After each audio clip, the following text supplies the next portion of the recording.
Welcome to Taming the Toll, a program designed to help you and other Territorians drive safer on our roads.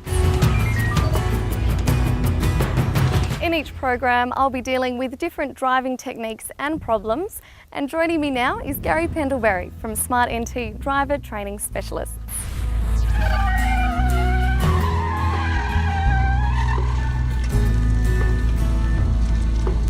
So today we'll be talking about braking to avoid collisions, Gary. Yeah, there's three things we need to worry about. We've got weight transfer, we've got the road conditions, and also the vehicle balance. The way those things are working will then dictate whether we get good behaviour out of the vehicle or poor behaviour.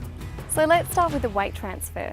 Yeah, well, when you use your throttle, your brake or your steering control, you're actually transferring weight through the car to the front, the rear or the side. If you're transferring it at the wrong time, the car misbehaves. You know, living in the top end, we've got both weather conditions. We've got the wet and the dry. Yeah, well, the dry conditions, the tyres want to hang on.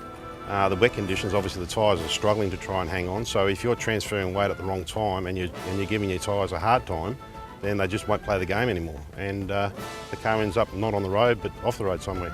So lastly, vehicle balance. What do you mean by this?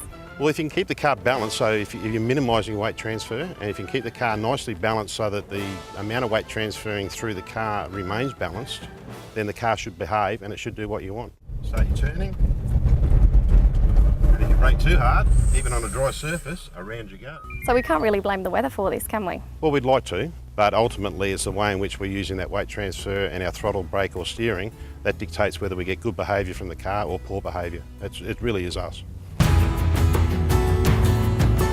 In the next episode, we'll be showing you corrective driving techniques for these problems.